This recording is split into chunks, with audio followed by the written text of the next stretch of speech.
नमस्कार. WhatsApp post समर्पण. लेखक अनामिक.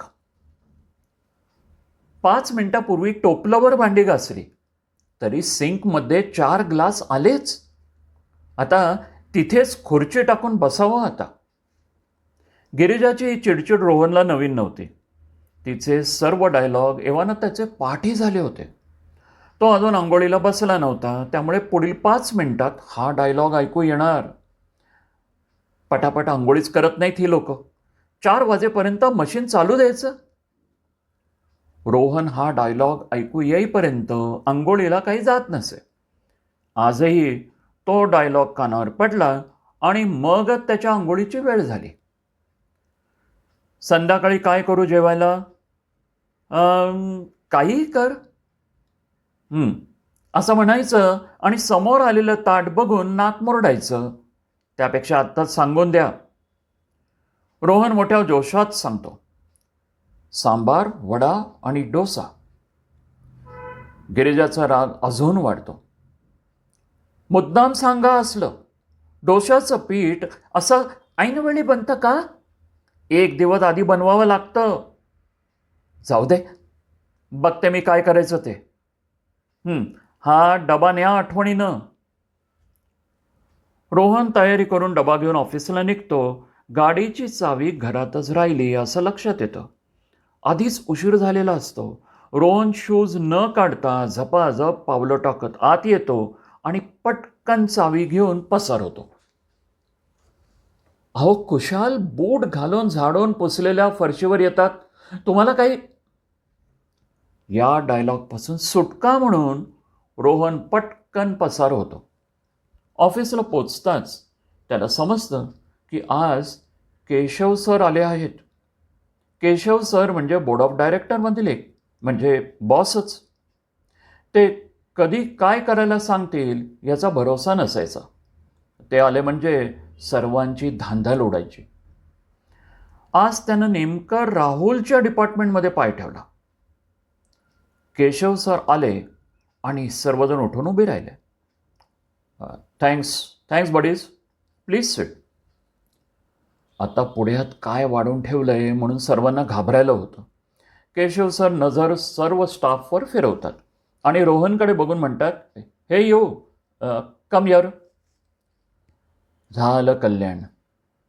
रोहन त्यांच्या समोर जाऊन उभा राहतो. तर आपल्या कंपनीत आपण मेहनत करताय, काम करताय, हे सगळं तर आहेच, पण आपण डेडिकेशन किती देतोय कामात हे कसं कळणार? नेहमीप्रमाणे न समजणारा प्रश्न त्यांनी विचारला आणि स्टाफ गप्प बसून राहिला. केशव सर म्हणाले, ओके, सोप्या शब्दात सांगतो. मिस्टर रोहन, तुमचा रेकॉर्ड खूप चांगला आहे. तुम्ही मन लावून काम केलं, त्यात तुमचं कंपनीसाठी असलेलं डेडिकेशन दिसून आलं. आज तुम्ही सर्वांना एक प्रेझेंटेशन द्यायचं आहे. विषय आहे व्हॉट इज डेडिकेशन. झालं. रोहनच्या दुखऱ्या जागेवर बोट ठेवलं गेलं. समोर येऊन बोलायची हिंमत त्याला कधीच नव्हती. शाळा कॉलेजमध्ये असलं काही सांगितलं की त्याच्या पोटात गोळा यायचा, पण आज ते करणं भाग होतं. रोहनला समोर उभं करून केशव सर खुर्चीवर जाऊन बसतात आणि म्हणतात, करा सुरू. रोहनला समजेना काय बोलावं, पण त्यानं मेंदूला ताण दिला. काय असतं डेडिकेशन? कुठे दिसलं आपल्याला ते? आपल्या आसपास की आपल्याच घरात? रोहनच्या मनात घरातले प्रसंग उभे राहू लागले आणि तो आपोआप बोलू लागला. डेडिकेशन लख्ख भांडी घासून आणि पुसून स्वच्छ केलेल्या सिंकमध्ये 4 खरकटी भांडी येऊन पडतात तेव्हा घशातच काहीतरी अडकल्यासारखं वाटणं म्हणजे डेडिकेशन. सूर्याची हजेरी असेस्तोवर त्याच्याकडून कपडे कडक वाळवून घेण्याचं काम म्हणजे डेडिकेशन. स्वच्छ फरशीवर कोणी बाहेरचं शूज घालून चालत गेला तर अगदी हृदयातच खड्डा पडल्यासारखं वाटणं म्हणजे डेडिकेशन. संपूर्ण घर नीट आवरलं जात नाही तोवर मन थाऱ्यावर नसणं म्हणजे डेडिकेशन. एक प्रहरीचं जेवण करत असताना दुसऱ्या प्रहरी ताटात काय असावं याची चिंता म्हणजे डेडिकेशन.